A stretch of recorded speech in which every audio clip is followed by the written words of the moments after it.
इंसान उस प्रार्थना को समझ नहीं सकता। गैर भाषाओं में प्रार्थना करोगे 2 मिनट।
जोर से बोले आप।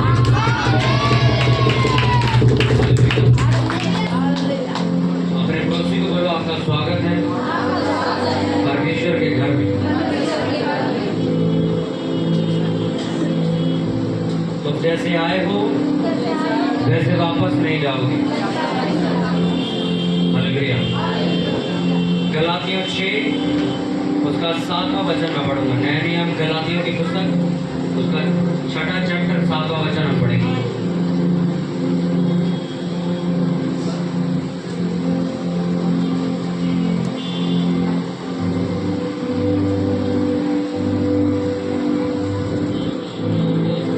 गलातियों 6 उसका 7वां वचन हम पढ़ेंगे।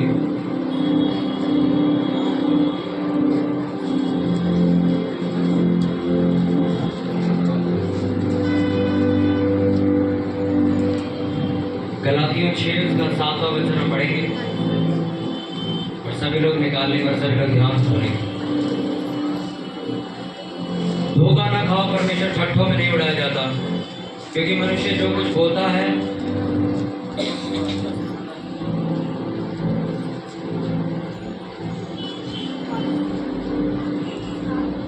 ठट्ठों में नहीं उड़ाया जाता, क्योंकि मनुष्य जो कुछ बोता है वही काटेगा। क्योंकि जो अपने शरीर के लिए बोता है वह शरीर के द्वारा विनाश की कटनी काटेगा, और जो आत्मा के लिए बोता है वह आत्मा के द्वारा अनंत जीवन की कटनी काटेगा।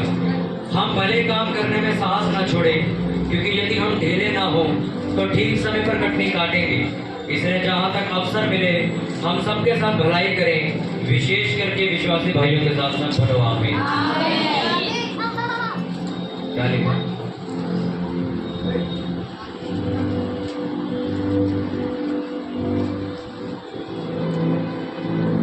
हालेलुया।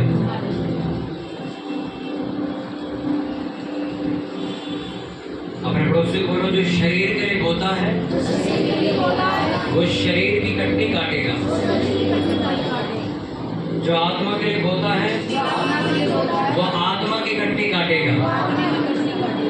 ऊंची आवाज में बोलो, मैं शरीर की नहीं आत्मा की कटनी काटूंगा। हालेलुया। अपनी बाइबल को बंद कर दो।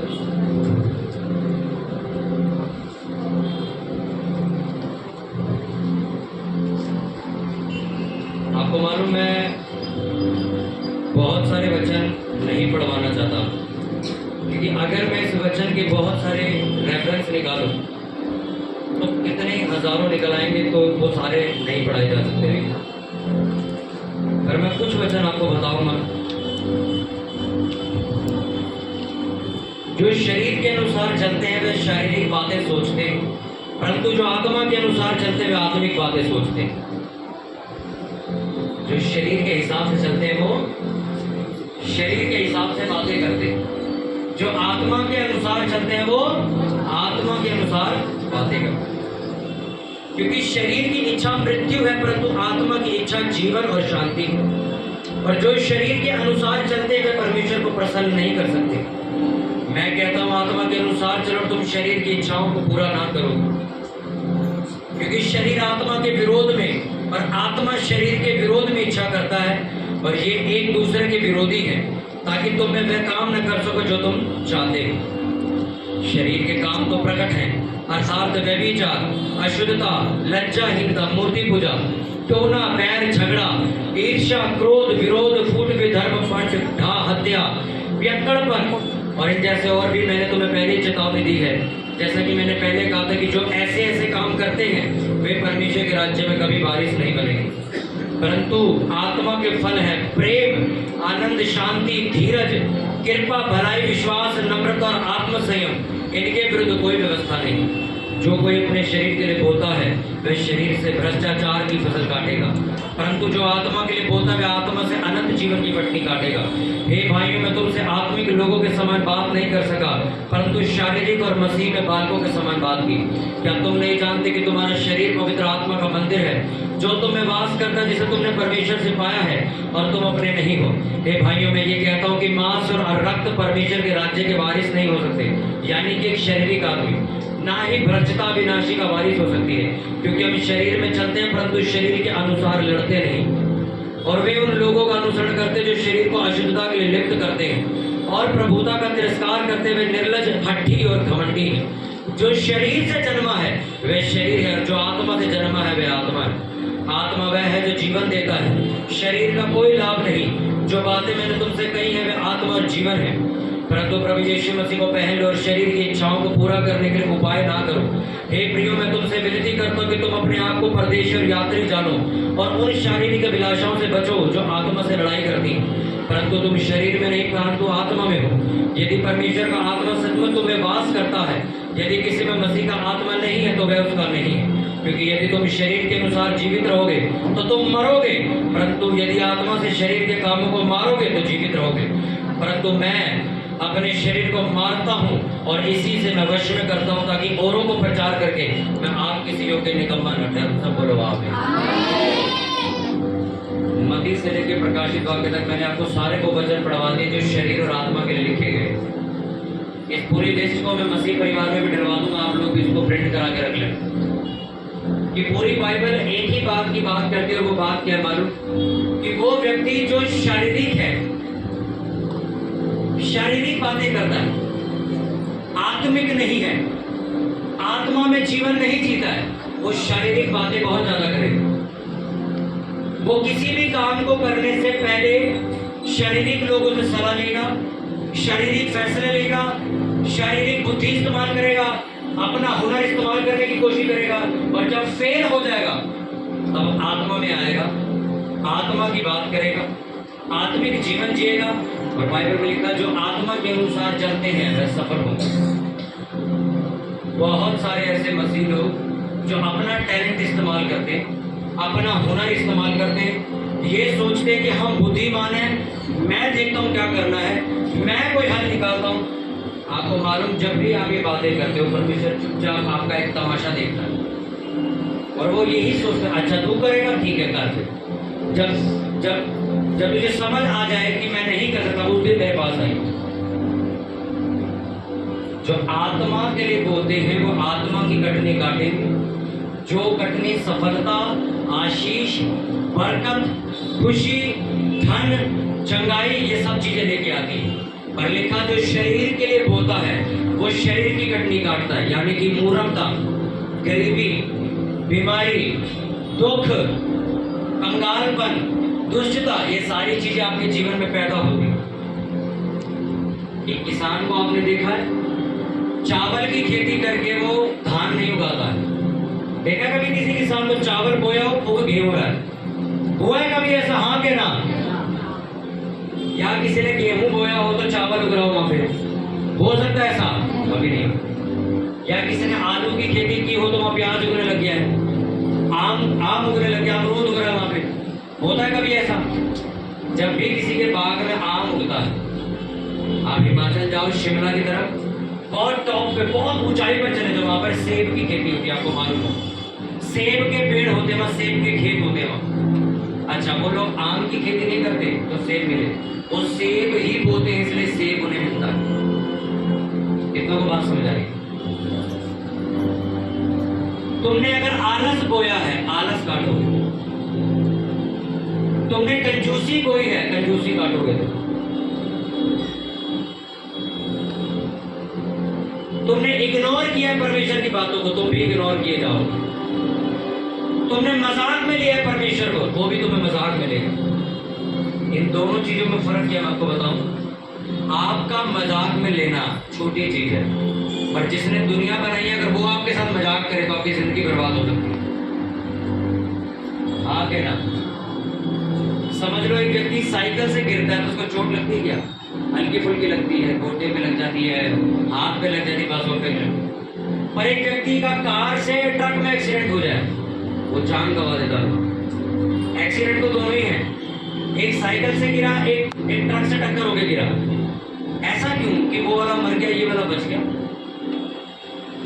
जब आप इग्नोर करते हो परमेश्वर को, परमेश्वर क्या कहना भगाना, मम्मी मेरी क्या कही, वो सुनना इंपॉर्टेंट है। थोड़े दिनों बाद जब आप परमेश्वर के पास भागते हो और जब वो सुनना बंद करता है, आप रो पड़ते हो।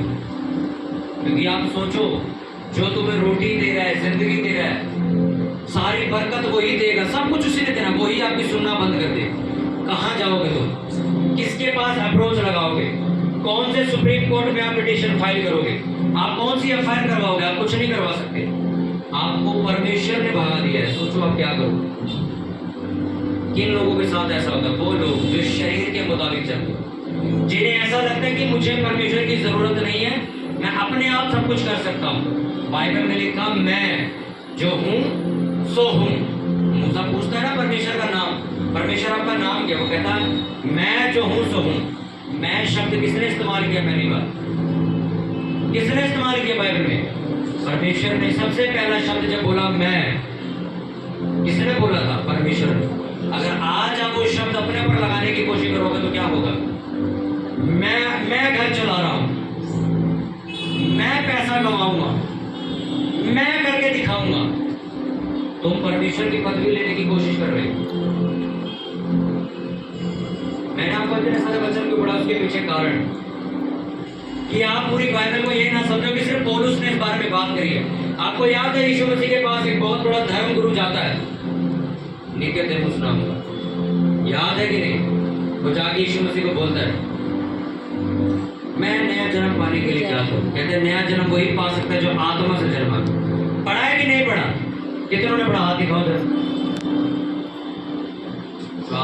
तुम लोगों ने पढ़ा ही नहीं। मेरी प्रजा ज्ञान ना होने की वजह से बर्बाद है। आपको मालूम है? जी बताओ, जितने लोग बाइबल नहीं पढ़ते उनके लिए छोटी सी लाइन बीच में बोल देता हूँ।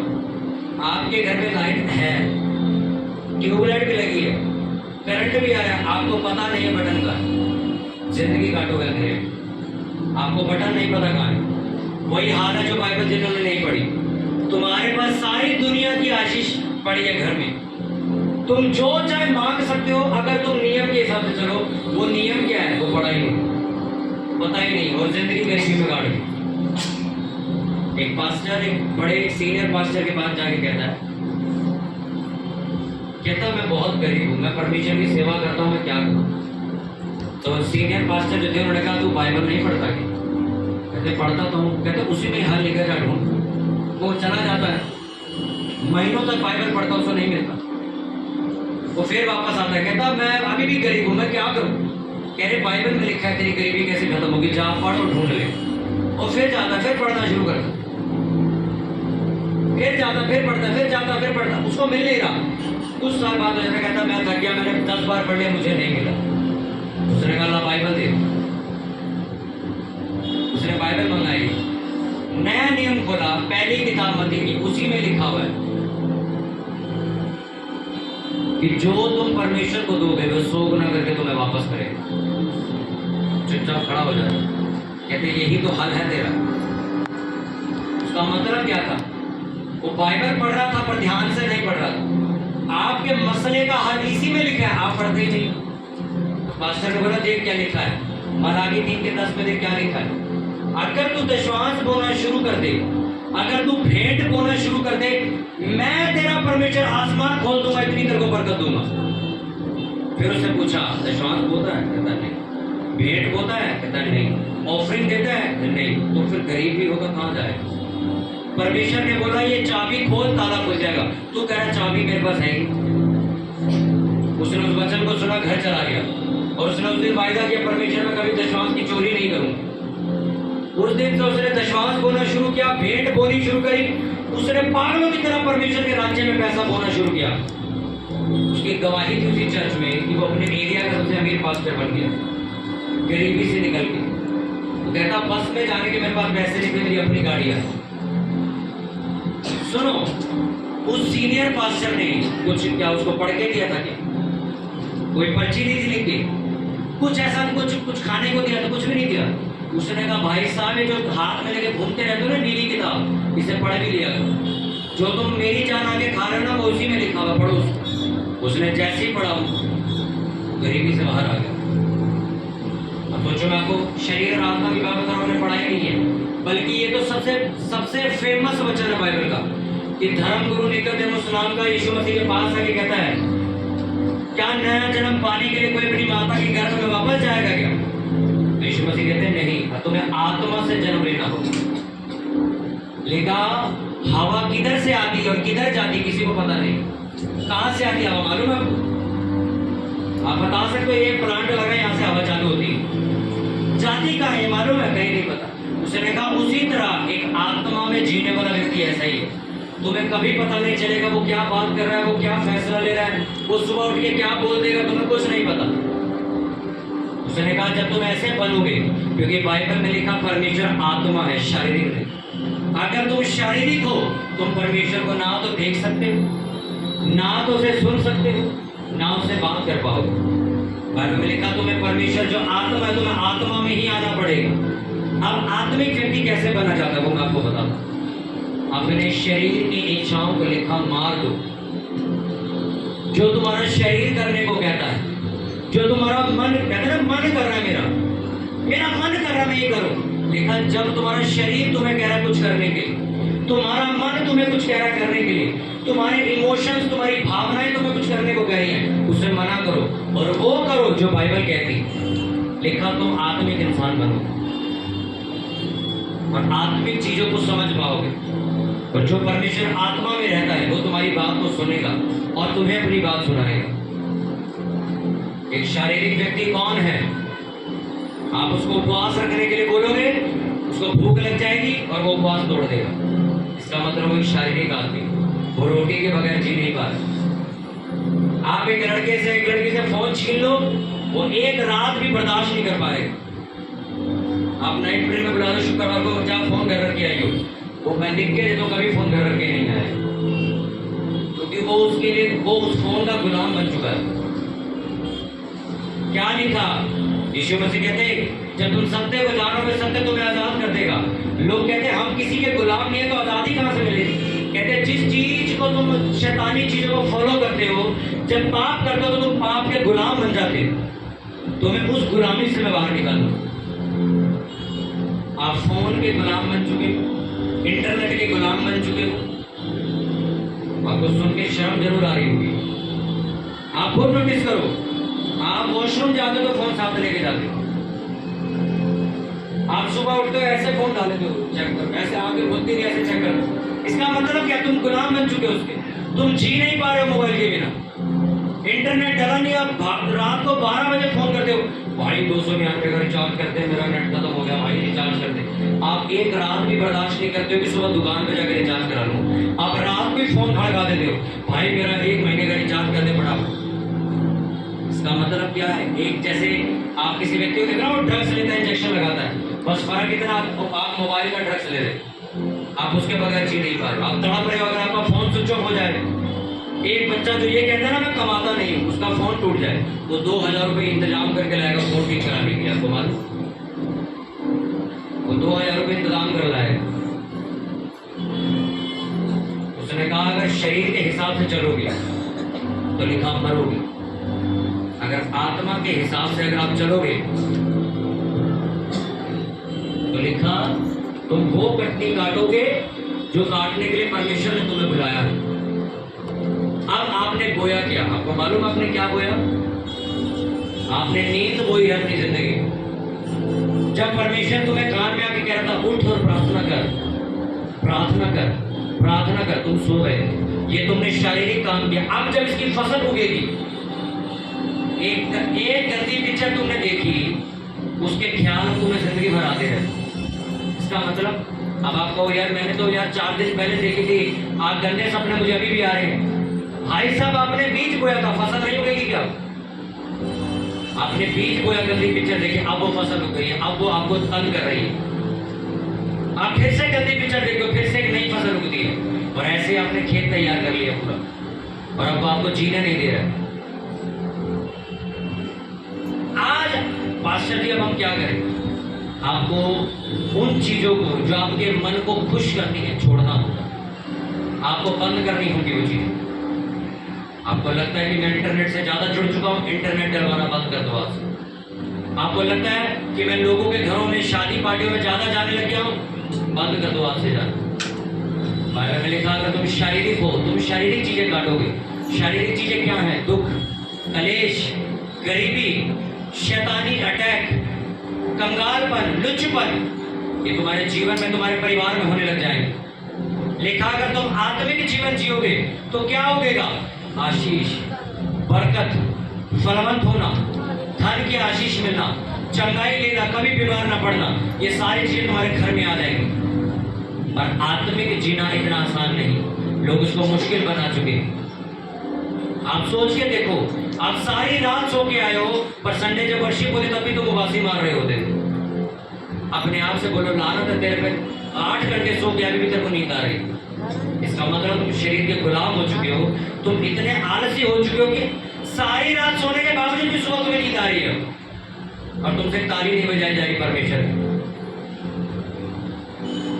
शारीरिक लड़का, एक शारीरिक लड़की सुंदरता देख के शादी करते, एक आत्मिक लड़का पूछता है कितनी प्रेयर करते हो, चर्च जाते हो कि नहीं जाते हो, बपतिस्मा लिया है कि नहीं लिया है, फिर वो लड़की शादी करती।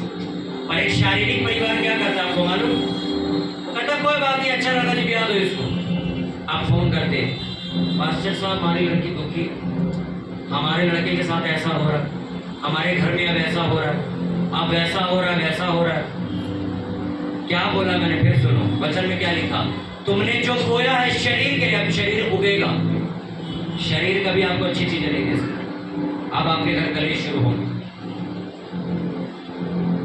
कितने इस चर्च में लोग थे जिन्होंने अपनी शादी ऐसे घरों में कर दी जिनके बच्चे मसीह को मानते तक नहीं थे, जिनके बच्चे प्रार्थना तक नहीं करते थे। आज जो लड़की थोड़ी बहुत प्रेयर करती भी थी, वो उस लड़के के शादी होने के बाद वो भी खत्म हो गई। अब वो भी प्रेयर नहीं करती, दोनों जाके बाबाओं के पास घूम रहे, सिर्फ किस लिए? एक शारीरिक। मेरे सामने कुछ माँ बाप आते हैं, बड़े टैलेंटेड, बड़े बुद्धिमान बनते हैं। मास्टर जी हम देख लेंगे, हमें जो ठीक लगेगा। मैं फिर चुप हो जाता, मैं कहता हाँ ठीक है, आप बताओगे। फिर मैं कहा नहीं आप करो, आप सही कह रहे हो। उनको लगता है मैं साथ दे रहा हूँ, कोई नहीं पता लगता मजाक उड़ा रहा हूँ उनका। कोई भी व्यक्ति मेरे अच्छा मिलने मेरे से आया, ज्ञान अपना दे रहे मेरे जी, आप पास्टर से मिलना, अच्छा आओ पीछे मिले बैठे, अपनी कहानी सुनाई जा रही। मैं चुप हो तो मैं बोल भाई, फिर जब चुप होगा तो देखेंगे। अच्छा चुप हो गए फिर कहता है अब मैं क्या करूँ आप बताओ। मैं कहा आपको इतना ज्ञान है, आप देखो आपको क्या करना है, तो फिर मैं ऐसा करूँ। मैं कहा आपको जो ठीक लगता है करो, आप बाहर जाके फंस जाओ। मेरे को अगर कोई बड़ा काम करना है, मैं किसी से सलाह नहीं लेता हूँ, मैं किसी बड़े भविष्यवक्ता को फोन मिलाता हूँ। मैं कहा बताओ मुझे क्या करना है। मैंने आजकल के यूथ को देखा, लड़का आया मास्टर जी मुझे गाँव जाना है। मैं बैठा हुआ दोस्तों, प्रदीप जी मेरे घर बैठा हुआ, गाँव जाना। मैं अच्छा कहता मेरे पापा ने स्पेशल बोला पास्टर जी से पूछ के जाना। मैं अच्छा जी बड़ी ईमानदार हो। मैं ठीक है नहीं जाता। मैंने कहा अभी बड़ी मीटिंग आ रही है, अभी काम भी बहुत है, और गांव में तुम्हारा काम कुछ नहीं, काम तुम्हारे मम्मी पापा का, तुम्हें बेकार में टाइम पास के लिए लेके जाना। कहता हाँ काम तो मेरा कुछ नहीं है। मैं कहा ठीक है मत जाना। अगले दिन पता लगा संडे को ट्रेन पकड़ के चला गया, अभी तक वापस नहीं आया। अब अभी तक वापस नहीं आया। एक बंदे आए मेरे पास, कहते पास्टर जी हमारे घर लड़की हुई है, बताओ क्या नाम रखे इसका। मैंने प्रेयर करी, मैं यहाँ दिल्ली में था नहीं, मैं बाहर था। मैंने प्रेयर करी, मैंने 1 घंटे बाद जवाब दिया। मैं कहा इसका नाम ज्योति रखो। ज्योति का मतलब रोशनी। मैं कहा इसका नाम रखो। कहते वो बहुत बढ़िया नाम है, ठीक है हम ये रखेंगे। 1 हफ्ते बाद स्टेटस लगा रखा उन्होंने, तो नामकरण की कोई फंक्शन किया था। मैं कहा रख दिया नाम इसका, कहते नाम ऐसा रखा है इसका। समझ आया? कितनी मूर्खता लोगों में बढ़ चुकी है। अरे भाई साहब, अगर आपने लोगों के हिसाब से फैसला लेना था तो चर्च पूछने क्यों आए? पास्टर जी लड़का देखो, इससे वहां पर लड़की शादी कर दे। मैं कहती लड़का गलत है, वो प्रार्थना नहीं करता, नशा करता, मत कर। 4 दिन बाद पता लगा ये लोग शादी कर उसी से कर रहे। मुझे आज तक लोग समझ नहीं आए कि क्या बंदे हैं, या तुम पूछने क्यों आते हो फिर? ये तो बल्कि ज्यादा बड़ा पाप हो गया। एक होता ना कि अनजाने में पाप हुआ, ये पता कौन सा पाप होगा? जानबूझकर पाप किया इसने। इसको मालूम था गड्ढा है आगे, ये पूछ के भी गया भाई साहब आगे गड्ढा है? हाँ जी गड्ढा है, यहीं पे चलेंगे। चलो चलो चलो सब चलो, यहीं पे गिर गए। पास्टर जी प्रार्थना करो, सर फट गया जब से गिरे नीचे। मेरे को नहीं समझ आती, मेरे को चर्च में कोई चीज समझ नहीं आती प्रभु कैसे करनी है। तो परमेश्वर ने कहा कैसे भविष्य रखता हूँ, उनका नंबर मेरे पास, तो मैंने फोन मिला। उन्होंने मुझे कहा कि वो जो मैं करने वाला था वो गलत था। कहते ऐसा मत करना, मैं जो तुम्हें बता रहा हूँ वैसा करो। मैंने कहा ठीक है। मैंने फोन काटा, मैंने कॉपी में लिख लिया। संडे हुआ, मैंने संडे को वही चीज करी। वो चीज आज तक मैं कर रहा हूँ और सफल भी। बाइबल में लिखा है मेरे नबियों पे विश्वास करो तुम कामयाब हो जाओगे। आज की कलीसिया नहीं करती विश्वास। आज की कलीसिया कहती है यार पास्टर से पूछ ले, ठीक है, पर हम अपने घर जाके सलाह करेंगे क्या करना है। माँ बाप बैठेंगे, चाचा ताया बैठेगा, फिर सलाह होगी। आत्मिक इंसान कभी शारीरिक आदमी से सलाह नहीं लेता। वो अपने से बड़ी आत्मा से एक बार को सलाह ले लेगा, पर शारीरिक आदमी के पास उसका कोई जवाब नहीं। आपको लगता है कि मैं इतनी प्रेयर करने के बाद अपने किसी अन्य जाति रिश्तेदार के घर जाऊं और पूछूं आप बताओ मुझे क्या करना चाहिए? मेरे से बड़ा बेवकूफ कोई नहीं। अरे मैं जीवित परमेश्वर को साथ लेके घूमता हूँ, मैं उसके सामने रात दिन बिताता हूँ, पर मैं एक ऐसे व्यक्ति से पूछा जो कुबेर खा रहा है, वो मुझे सलाह देगा। आप लोग ऐसे ही व्यक्ति से सलाह लेते हो? नहीं, हमारे ताया जी बड़े हैं, हमें इसी से सलाह लेनी। अरे वो व्यक्ति नशे में डूबा, ऐसा करिए, हाँ हम ऐसा ही करेंगे। ताया है ना बड़ा, क्या करे? पास्टर की नहीं उसकी सुन लेंगे एक बार। और नशे में मेरे बागवान मकान बेच, कुछ नहीं रखा मकान, बेच मारे इसको। 2 लाख मेरे को भी दिया बाबा भी, उसकी सलाह मान के घर आया। आत्मिक व्यक्ति, शारीरिक व्यक्ति, दोनों में जमीन आसमान का फर्क। आप एक शारीरिक आदमी से मिलो जो ना प्रार्थना करता है, ना उपवास करता है, ना बाइबल पढ़ता है, कुछ नहीं करता, वो उससे मिलो एक बार जाके। आपको इतनी फिजूल की बातें वो बताएगा, भाई ऐसा कर ले। अबे मैं कहता हूँ चर्च छोड़ दे तू, तेरे को मैं बड़ी चर्च का एड्रेस देता हूँ, वहां जा तू। अबे देख क्या होता है। अच्छा वहां के बर्बाद हो गए। अच्छा बड़ी चर्च खराब थी क्या? नहीं, बड़ी चर्च खराब थी, वो तो और अच्छी थी, पर मैं बर्बाद क्यों हो गया? भाई साहब आपके विश्वास की वजह से आप चंगे होते हो, बड़ी चर्च और छोटी चर्च की वजह से नहीं। यहाँ पर लोग आए, कहते आपकी चर्च का हमने नाम सुना है, आप मेरे बेटे के लिए प्रार्थना करो, उसकी रीढ़ की हड्डी सीधी हो जाए। मैं कहा कोई फायदा नहीं, ले जाओ। कहते क्यों? मैंने कहा मैं कभी किसी को मना नहीं करता, दुनिया जान से लोग आते हैं। मैं कहा पर आप विश्वास करके नहीं आए हो, आप लालच करके आए हो। मैं कहा अच्छा चलो इसके लिए प्रेयर होगी, ठीक हो गया। फिर कहते फिर तो हम जहाँ चाहते वहीं जाएंगे। तो मैं कहा इसका मतलब आप धोखा दे रहे हो एक दूसरे को। कई बार ऐसा होता है कि आपको कलीसिया बदलनी पड़ती है, जहां पर आपको ऐसा लगता है कि मेरी यहाँ पे उन्नति नहीं हो रही, मुझे कहीं और जाना चाहिए जहां पर मेरी उन्नति हो। और कई बार मैंने ऐसे लोगों से भी मुलाकात की है, समझ लो इस मेरी जिंदगी की सबसे बड़ी सेवा जहां से मैंने सारी सामर्थ्य ली है, वहां पर वो लड़का जाकर कहता मैं यहाँ पर भी बर्बाद हूँ। मैं कहा मैं नहीं मान सकता, अगर तू यहाँ पर भी कुछ नहीं बन पाया तो तू कहीं नहीं बन पाएगा भाई। मैं कहा पूरी दुनिया यहाँ पर आती। मैंने उसकी जिंदगी पूछी, मैं कहा सारा बता सारा दिन करता क्या है? कहता प्रेयर मैं करता नहीं, उपवास मुझसे रखा नहीं जाता, बाइबल पढ़ने का टाइम नहीं है, जॉब मैं करता हूँ, दशवांश मेरे से निकलता नहीं, खर्चा मेरे पे इतना है। या तो आप चर्चा बदलते रहो, आप अगर फलवंत हो गए, मैं आपको एक चीज बता दूं आज, इसको फॉलो करने के बाद इसके अंदर जो लिखा है अगर आप एक्सेप्ट मान रहे हो, आपको किसी कई कई पहाड़ों में जाने की जरूरत नहीं, आप घर में सफल हो जाओ। और अगर आप इसको नहीं मान रहे हो, इसके वचन पूरे नहीं कर रहे हो, जैसा लिखा है वैसा नहीं कर रहे हो, मैं आपको खुद नंबर देता हूँ बड़े बड़े पास्टरों के, जाओ मिल गया, आपका कुछ नहीं हो सकता। ये आत्मिक बात को मैं आपको समझा दूं। एक शारीरिक आदमी जो रोज उपवास करता है, हफ्ते में 2-4 दिन उपवास करता है, उसको मालूम है मेरी नौकरी जाती है जाए, मैं प्रार्थना और बाइबल पढ़े बगैर घर से पैर बाहर नहीं निकालूंगा। मुझे रात को फंक्शन कैंसिल करना पड़े पर मैं नाइट प्रेयर जरूर करूंगा। ऐसे लोग दुनिया से हमेशा 100 गुना ज्यादा आशीषित होते हैं, 100 गुना ज्यादा। ये लोग आपको कभी हॉस्पिटल की लाइन में नहीं देखेंगे, ये लोग आपको कभी कहते हुए नहीं सुनेंगे मेरी दवाई का टाइम हो गया, मुझे दवाई खानी। एक शारीरिक आदमी परिवार की सलाह पे चलता है, रिश्तेदारों से सलाह लेता है, यार दोस्तों से सलाह लेता है, कंफ्यूज रहता है, वजह क्या है? ये प्रार्थना नहीं करता। मुझे एक शब्द बताओ, एक व्यक्ति जो सारी रात परमेश्वर के साथ बिता रहा है, वो सुबह उठ के ये कह सकता है मैं कंफ्यूज हूं, यार मैं परेशान, मुझे समझ नहीं आता। तो उस परमेश्वर के साथ रात बिता के आए हो जिसने बुद्धि बनाई। बाइबल में लिखा जब इंसान बहुत, अगर इस दुनिया में कोई एक इंसान है जो बहुत बुद्धिमान है, वो भी परमेश्वर की मूर्खता से कम है, आपको मालूम, वो मूर्खता पर भी कंपेयर नहीं कर सकता अपने आप।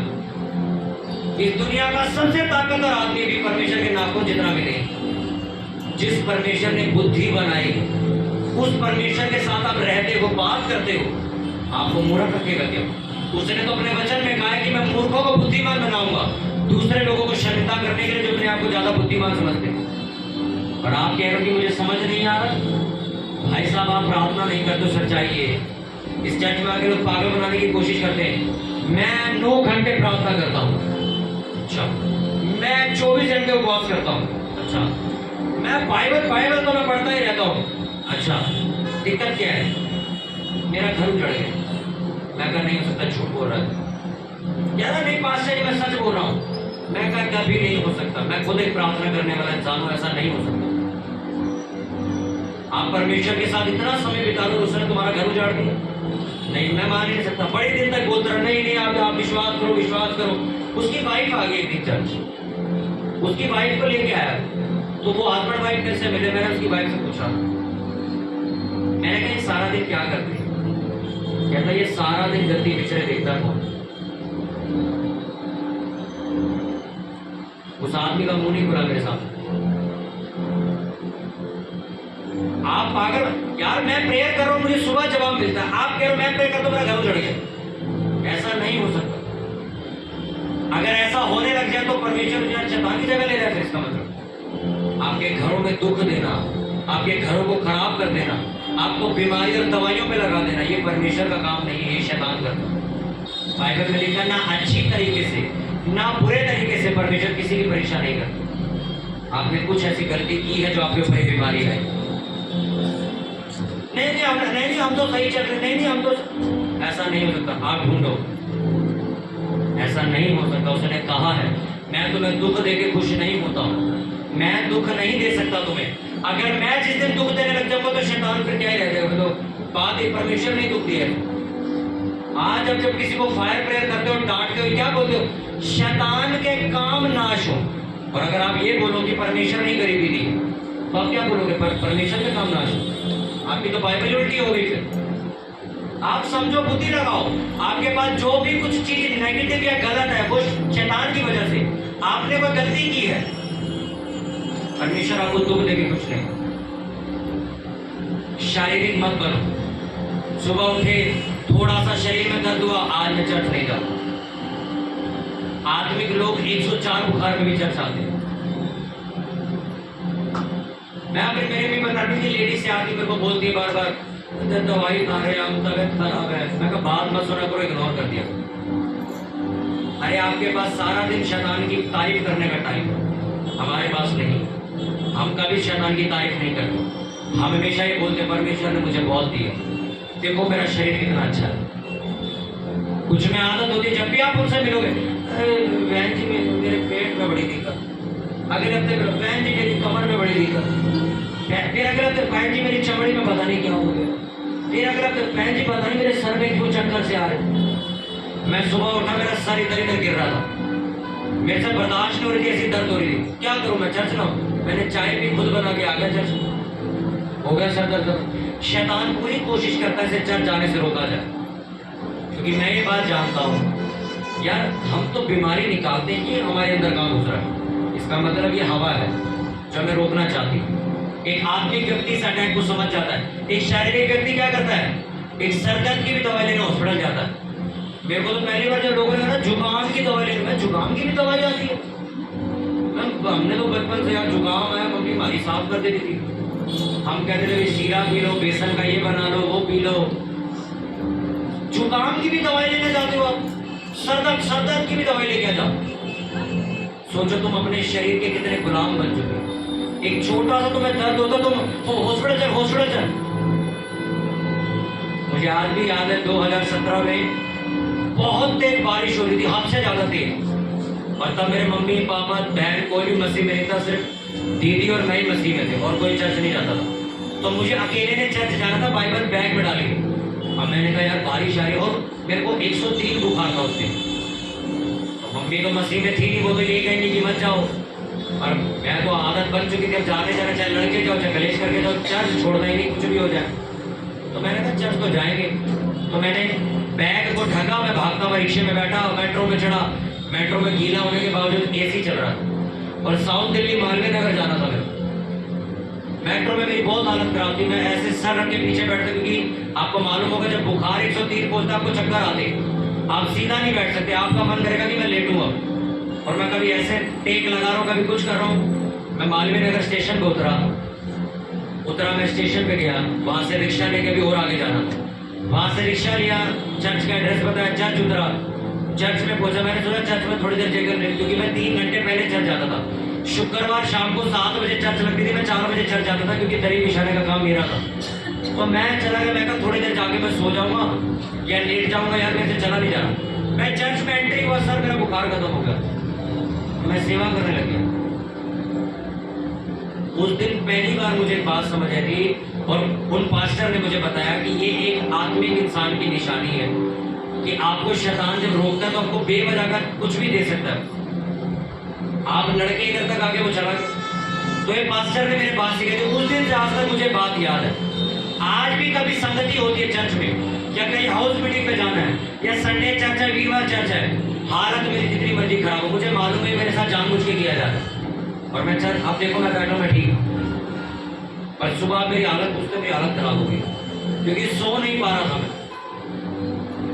कितनों को समझ आ रही बात? अगर तो आप शारीरिक आदमी हो, आप पेट दर्द का बहाना बना के परमेश्वर की उपस्थिति छोड़ के चले जाओ। अगर तो आप आत्मिक इंसान हो तो आप चैलेंज करोगे उसको कि तेरा कोई अधिकार नहीं मेरे शरीर के ऊपर। बच्चे छोटे हैं ना, इसलिए मैं चर्च नहीं आ पाती हूँ। ये बच्चे 20 साल हो जाएंगे तो घर से नहीं निकल पाओगे, छोटे हैं तो तुम आ नहीं पा रहे हो। शारीरिक बनना है कि आत्मिक बनना है बताओ? जो सो रहे हैं हालेलुया बोलो जोर से। ये 3-4-6 लोग सो रहे हैं। अच्छा चलो, जो गहरी नींद में वो हालेलुया बोलो एक बार। ये तो गहरी नींद। अच्छा जो जागे में हालेलुया बोलो। अब आई समझ आओ, आत्मिक बनना है कि शारीरिक बनना है? आत्मिक बातें बड़ी डिफरेंट है इस दुनिया से। आपको कभी समझ नहीं आएगी ये आदमी क्या बोल रहा है। मेरे को बहुत सारे पास्टर कहते आप खड़े पैर फैसला बदल देते हो। मैं भाई शारीरिक नहीं है, प्रेयर करते जो आवाज आती वो बोल देते हैं। हम कभी डिसाइड करके नहीं चलते कि कल मैं पक्का कर रहा हूँ मैं यहाँ पर आऊँगा। हम रात को बोलते देखेंगे बताएंगे। सुबह उठे परमेश्वर कहता नहीं जाना तो नहीं जाना, जाओ। कई बार हम रात को सुबह उठे, सुबह उठती चलो चलना तो चलना है, चलेगा। बाइबल में लिखा हवा की तरह एक आत्मिक आदमी कहां से आता कहां जाता नहीं पता। आत्मिक बनो, और आत्मिक बनने का तरीका रोज अन्य भाषाओं में प्रार्थना करो जितनी ज्यादा हो सके। हफ्ते में ज्यादा से ज्यादा उपवास करो। संगति अटेंड करना कभी मत छोड़ो। दुनिया के विरुद्ध जितनी परमेश्वर को इज्जत दोगे तुम्हें वो इज्जत देगी। हालेलुया। 2017 में मेरा एक ही पास्टर था जिससे मैंने सीखा है। वो चर्च बंद होगी, वो कहीं और चले गए, फिर मैंने ढूंढा, पर आज मैं एक ही अगुए को सुनता हूँ और आज तक एक ही को सुनता हूँ। कितने बड़े बड़े पास्टर हमसे मिलने आते, मैं सबके पीछे चल पड़ूंगा। मुझे मालूम है मुझे एक से सीखना है, एक ही के साथ रहना जिंदगी में, तभी आप फलवंत हो पाओगे। वो देखा लोग मिट्टी खोदते, देखा कि नहीं देखा? एक जगह मार, अच्छा वो एक जगह इधर मारे, फिर उधर मारे, फिर इधर मारे, कुछ आ जाएगा पानी, बात आ जाएगा पानी। गांव में कुआं खोदते देखा किसी को? वो थोड़ा इधर खोद रहा, थोड़ा उधर खोद रहा, थोड़ा आ जाएगा पानी बाहर। आपने देखा होगा वो एक ही जगह खोदता रहता। आपका चर्च कभी आज ये है, अगले महीने किसी और चर्च में चले जाओगे, 4 महीने बाद किसी और में चले जाओगे, अगले साल किसी और चर्च को ढूंढोगे, उसके बाद यूट्यूब पे किसी को सुनना शुरू कर दोगे। मैं जिस पास्टर के अधीन हूँ उसी को सुनता हूँ यूट्यूब पे, उसके अलावा कोई वीडियो नहीं सुनता हूँ। उसी चर्च की और कोई नहीं सुनता हूँ। उन्हीं की किताबें पढ़ता हूँ, वहीं जाता हूँ, उन्हीं से बात करता हूँ, कुछ नहीं करता। बहुत सारे प्रचारक है, बहुत अच्छा प्रचार करते हैं, अच्छी बात है, पर शिक्षक एक ही होता है, माँ बाप एक ही होते हैं, चर्च एक ही होता है, काम आपकी जॉब एक ही होती है। 36 कर लोगे तो बर्बाद हो जाओगे। आत्मिक बनोगे कि शारीरिक? जो आत्मा से जन्मा हुआ है वो शारीरिक लोगों के साथ कभी बैठा हुआ नहीं दिखेगा। कभी आपने देखा किसी ये बहुत प्रार्थना करता है पर बैठा किसके साथ है? कुबेर खाने वालों के साथ। कभी देखा बैठे हुए? कभी नहीं देखोगे आप कुबेर खाने वालों के साथ उस मसीह को बैठा हुआ देखोगे जो प्रार्थना करने वाला मसीह नहीं है। आपको दिख जाएगा वहाँ गालियाँ चल रही हैं, लड़की के बारे में बात हो रही है, इधर की चुगली हो रही है, और मसीह व्यक्ति भी वहीं खड़ा हुआ। वो मसीह शारीरिक मसीह, वो आत्मिक व्यक्ति आप खड़ा कर दोगे, वो कहेगा भाई मैं घर जा रहा हूँ, मेरे को वो अकेला जी लेगा, पर लोग ऐसे लोगों के साथ नहीं खड़ा हो। अगर आप अपने आप को एक मसीह कहते हो, अपने दोस्तों की लिस्ट चेक करो घर जाके, तुम्हारे सारे दोस्त अन्य जाति। आप झूठ बोल रहे, अभी भी आप शारीरिक हो कहीं ना कहीं, क्योंकि अगर आप 1% भी आत्मिक बन गए, मैं खुद आपको लिख के देता हूँ, आप घर से निकलना छोड़ो, आप वो आएंगे भी आपको नहीं भाई मेरे को टाइम नहीं। मेरी बहुत दोस्ती आ रही थी जागीरपुरी में, मैं जैसे जैसे प्रार्थना में बढ़ा मेरा खुद का मन हट गया। अगर आपका आज मेरे को आज घूमने जाना है, मैं मसीही चर्च के लड़कों के साथ जाता हूँ, मैं इंसानी दोस्तों के साथ कभी नहीं जाता। आप कभी देखोगे पास्टर जी अपने स्कूल के दोस्तों के साथ घूमने गए, वो कहाँ गए मुझे मालूम नहीं। अगर आपके अभी भी दोस्त बाकी हुए, आप अभी भी शारीरिक व आत्मिक नहीं, आपके अंदर कहीं ना कहीं वो चीज बाकी, कि जिस दिन आप आत्मिक हो जाओगे ना, मुझे बोलने की जरूरत नहीं है, परमेश्वर को बोलने की जरूरत नहीं है, तुम खुद खड़े होना पसंद नहीं करोगे, तुम कहोगे मेरा पता नहीं मन ही नहीं लग रहा है यहाँ पे, मैं घर जा रहा हूँ, मैं चर्च चला जाता हूँ, मुझे कुछ खाने जाना, मैं चर्च के प्रार्थना करने वाले लड़कों के साथ जाता हूँ। आपको इन्हीं के साथ मजा आएगा। आप मसीही औरत के साथ खड़े होगे, आप मसीही घर में जाओगे, आप किसी के फंक्शन में शादी में अटेंड करने जाओगे, थोड़ी देर अटेंड करके वापस आ जाओ, आपका मन ही नहीं लगेगा वहां पे, क्योंकि परमेश्वर आपके अंदर आ चुका है। और परमेश्वर ऐसी जगहों पे जाके खुश नहीं होता। आत्मिक बनोगे कि शारीरिक? अपने हाथों को उठाओ, ऊंची आवाज में प्रार्थना करो और मांगो परमेश्वर से कि प्रभु मुझे आत्मिक बना, शारीरिक नहीं। मेरे जीवन में जो भी ऐसी आदतें हैं जो मुझे शारीरिक इंसान बनाती हैं, मेरे जीवन से वो खत्म हो जाए और मैं आत्मा में जीने वाले लोगों की संगति करूं। मैं आत्मिक बातों को सीखूं, आत्मिक जगहों पर रहूं, आत्मिक बातें पढ़ूं, आत्मिक बातें बोलूं। प्रभु मेरा पूरा जीवन आत्मा की ओर से चले। प्रभु मेरे जीवन से शारीरिक लोग खत्म हो जाए। हर वो लोग जो प्रभु यीशु नासरी तेरे वचनों पर नहीं चलते, मेरे जीवन में भी उनका कोई काम नहीं है। ऊंची ऊंची बात में उससे अनुग्रह मांगो कि प्रभु मुझे अनुग्रह दीजिए कि मैं आत्मिक जीवन जी सकूं, मैं प्रार्थना करने वाला जीवन जी सकूं, मैं उपवास रखने वाला जीवन जी सकूं, मैं हर वक्त प्रभु तेरे वचनों के साथ जुड़ा रहूं। मैं नौकरी करने जाऊं या कहीं भी जाऊं, प्रभु मैं बाइबल पढ़ूं और बाइबल के ऊपर ध्यान केंद्रित करूं। ऊंची बात में प्रार्थना करो, आपके पड़ोसी तक को आपकी बात नहीं जा रही है और आप यहोवा से प्रार्थना कर रहे हैं। याद रखो, ये मैंने 2018 में चीज सीखी थी, जितनी बुलंद आपकी प्रार्थना होगी उतना शैतान आपसे कोसों में दूर रहेगा। ऊंची आवाज में प्रार्थना करेंगे सभी जन की प्रभु मुझे आत्मिक बनाइए, प्रभु मुझे प्रार्थना करने वाला बनाइए, मैं उन लोगों के साथ ना उठूं बैठूं प्रभु जो परमेश्वर की बात को नहीं सुनते। ऊंची ऊंची आवाज में प्रार्थना करेंगे सभी जन। थैंक यू लॉर्ड जी। जहाँ भी मैं जाऊं गीत तेरे गाऊं, जहाँ भी मैं जाऊं गीत तेरे गाऊं, ऐसा यीशु कर दे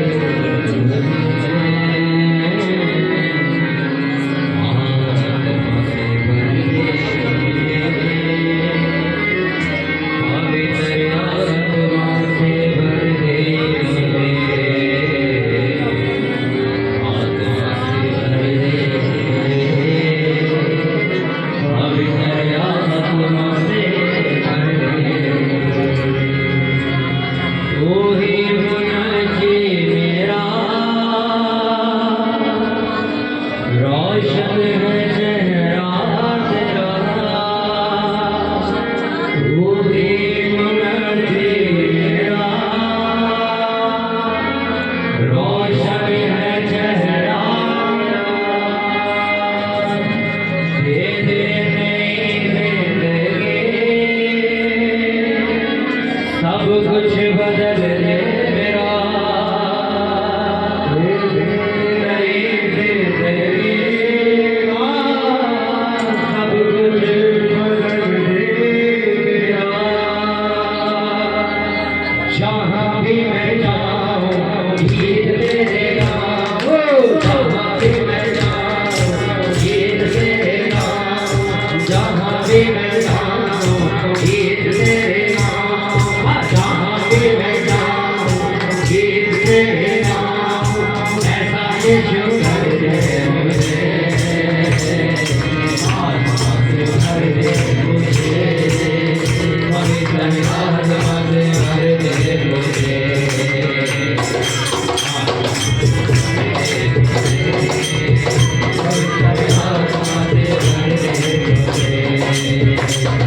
ओ जहाँ भी मैं जाऊँ गीत तेरे, जहाँ भी मैं जाऊँ गीत तेरे गाऊं, ओ जहाँ भी मैं जाऊँ गीत तेरे गाऊं, जहाँ भी मैं जाऊँ गीत तेरे गाऊं, ऐसा यीशु कर दे मुझे, पूरी जिंदगी आत्मा से भर दे मुझे,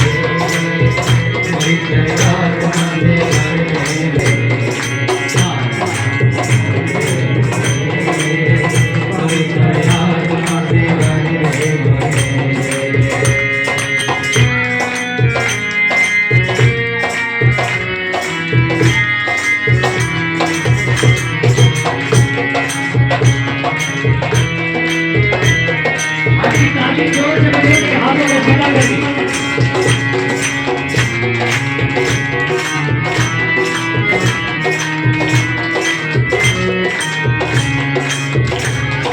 तू ही बुलंद मेरा, रोशन है चेहरा तेरा, तू ही बुलंद मेरा, रोशन है चेहरा तेरा, तेरे नई जिंदगी सब कुछ बदल दे मेरा,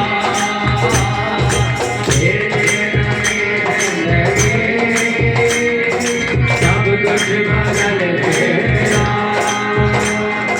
जहाँ भी मैं जाऊँ गीत तेरे गाऊं, जहाँ भी मैं जाऊँ गीत तेरे गाऊं, ओ जहाँ भी मैं जाऊँ गीत तेरे गाऊं, जहाँ भी मैं जाऊँ गीत तेरे गाऊं, ऐसा यीशु कर दे मुझे,